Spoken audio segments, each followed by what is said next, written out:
Hello दोस्तों, आपका स्वागत है आज के न्यू क्लास में। आज हम आपको बताएंगे भारत के स्वतंत्रता संग्राम के टॉप 50 एमसीक्यू जो बेहद ही इम्पोर्टेंट होने वाला है। आप लोग शुरू से लेकर अंत तक जरूर देखिएगा। चलिए बढ़ते हैं क्वेश्चन की ओर। आपका पहला क्वेश्चन हो जाएगा, असहयोग आंदोलन 1920 से 22 को क्यों निलंबित किया गया?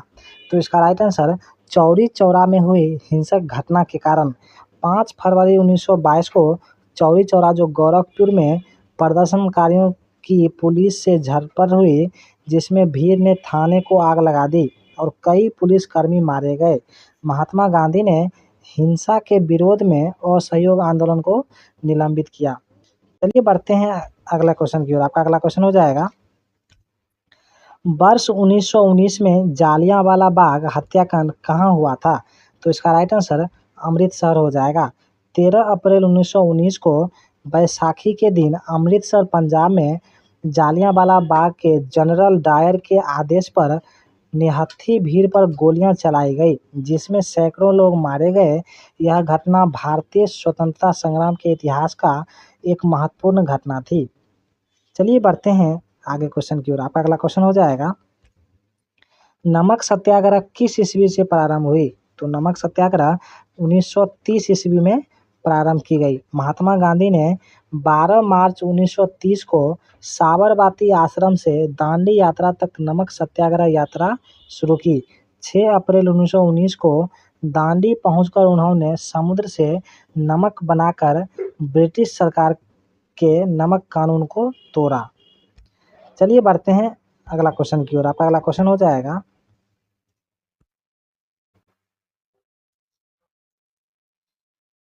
निम्नलिखित में किस कृत्य के कारण भगत सिंह, राजगुरु और सुखदेव को 13 मार्च 1931 में फांसी दी गई?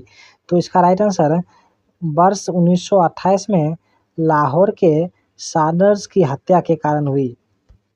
चलिए देखते हैं इसकी व्याख्या। इसकी व्याख्या हो जाएगी, लाहौर में 17 दिसंबर 1928 को साइन कमीशन के विरोध प्रदर्शन के दौरान लाला लाजपत राय पर हुई लाठीचार्ज के बदले में भगत सिंह, राजगुरु और सुखदेव ने पुलिस अफसर सैंडर्स को गोली मार दी थी। इसी मामले में उन्हें 13 मार्च 1931 को फांसी दी गई। चलिए बढ़ते हैं अगला क्वेश्चन की ओर। आपका अगला क्वेश्चन हो जाएगा, महात्मा गांधी को सर्वप्रथम राष्ट्रपति किसने कहा? तो इसका राइट आंसर वल्लभ भाई पटेल ने कहा। चलिए देखते हैं इसकी व्याख्या। इसकी व्याख्या हो जाएगा, महात्मा गांधी को राष्ट्रपिता की उपाधि सबसे पहले सरदार वल्लभ भाई पटेल ने दी थी। उन्होंने महात्मा गांधी के राष्ट्र के प्रति योगदान और त्याग को देखते हुए यह सम्मान दिया था। चलिए बढ़ते हैं अगला क्वेश्चन की ओर। आपका अगला क्वेश्चन हो जाएगा, किस मिशन 1942 के असफल होने का सबसे महत्वपूर्ण कारण कौन सा था? तो इसका right answer option number C हो जाएगा, विंस्टन चर्चिल का प्रतिक्रियावादी होना। क्रिप्स मिशन 1942 की असफलता का मुख्य कारण ब्रिटिश प्रधानमंत्री विंस्टन चर्चिल का प्रतिक्रियावादी और उपनिवेशवादी दृष्टिकोण था। वे भारत को वास्तविक सत्ता हस्तांतरण देने के पक्ष में नहीं थे।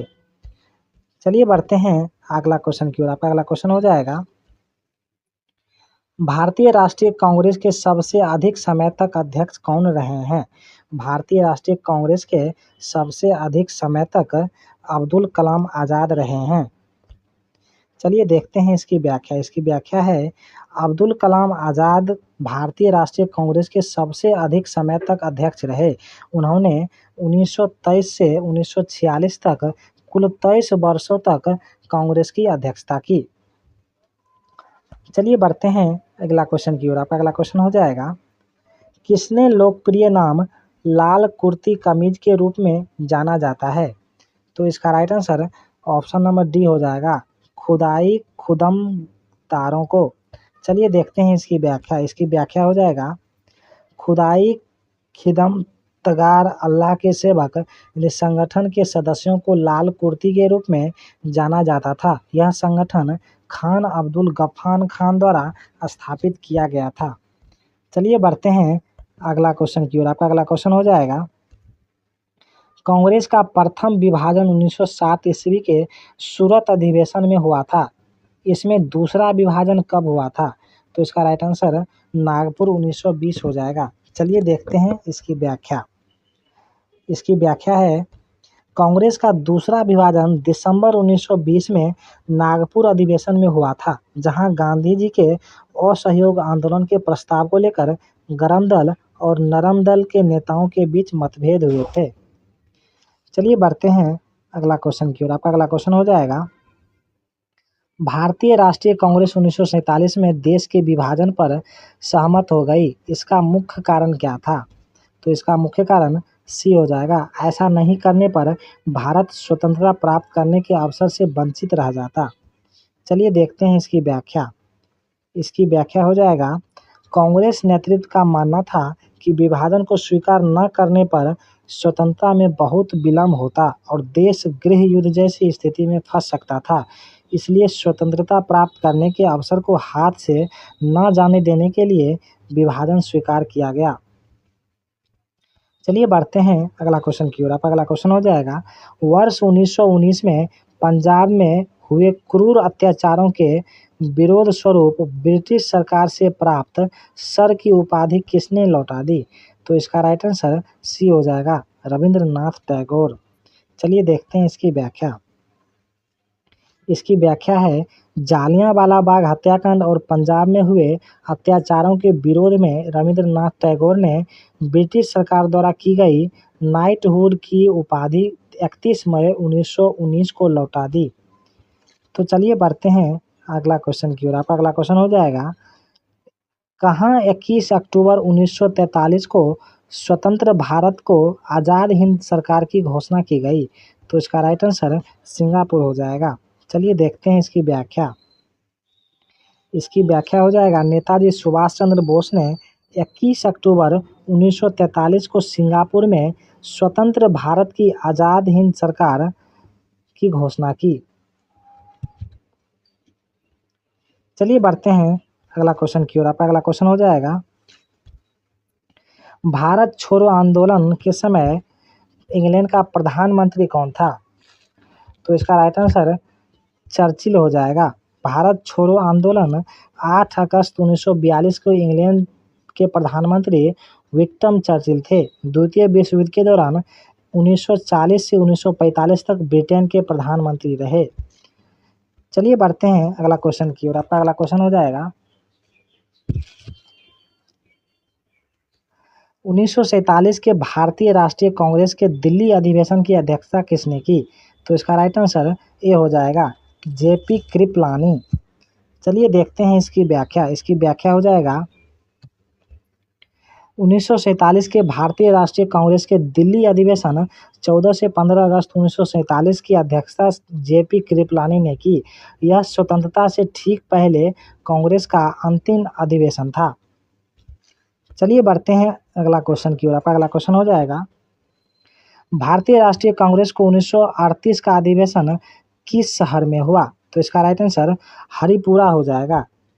चलिए देखते हैं इसकी व्याख्या। इसकी व्याख्या हो जाएगा, भारतीय राष्ट्रीय कांग्रेस का 1938 का अधिवेशन हरिपुरा गुजरात में हुआ। इस अधिवेशन की अध्यक्षता सुभाष चंद्र बोस ने की थी।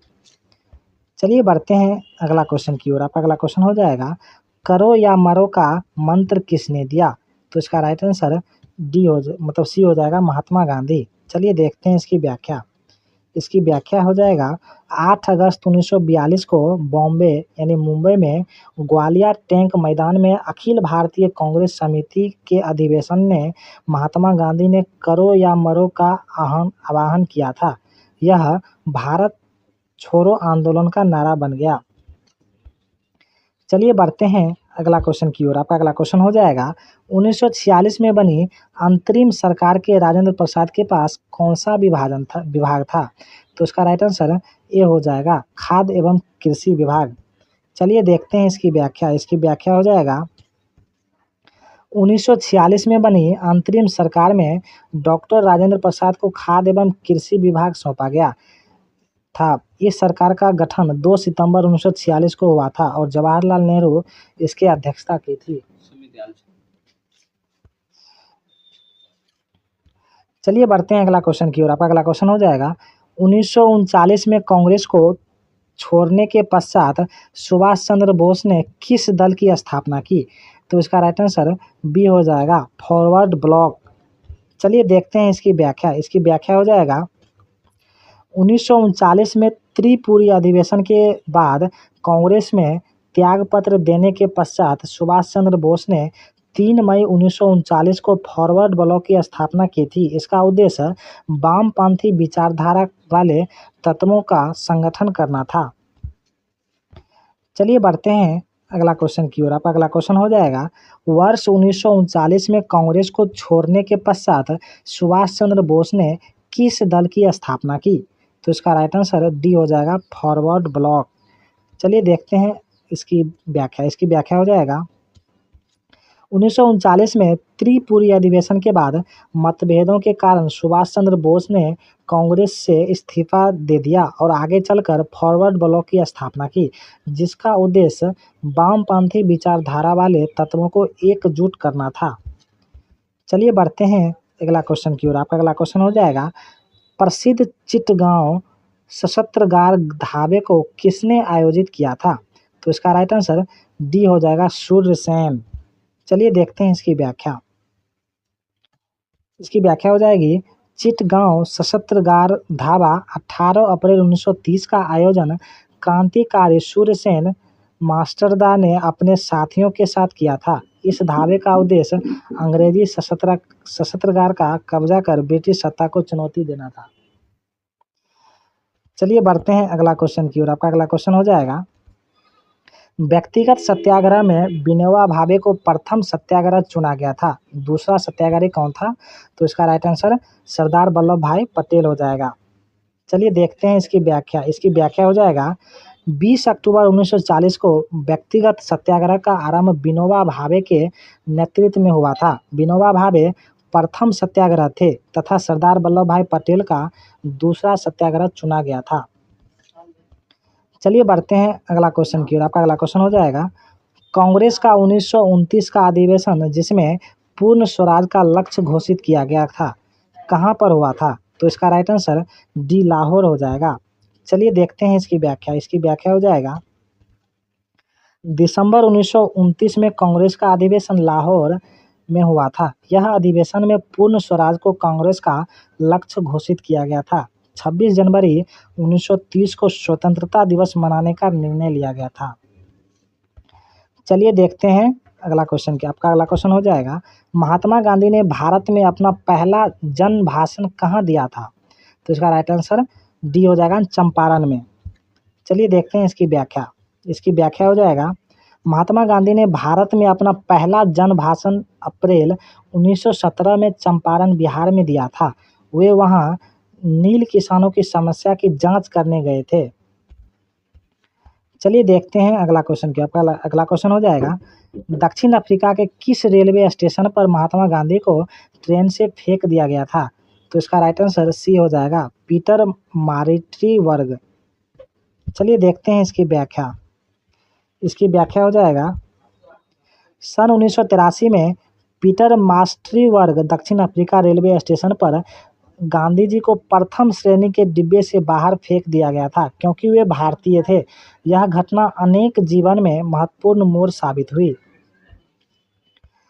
चलिए बढ़ते हैं अगला क्वेश्चन की ओर। आपका अगला क्वेश्चन हो जाएगा महात्मा गांधी ने भारत में अपना पहला जन भाषण कहाँ दिया था? तो इसका राइट आंसर डी चंपारण हो जाएगा। चलिए देखते हैं इसकी व्याख्या। इसकी व्याख्या हो जाएगा महात्मा गांधी ने भारत में अपना पहला जनभाषण अप्रैल 1917 में चंपारण बिहार में दिया था। वे नील किसानों की समस्या पर जांच कर रहे थे। चलिए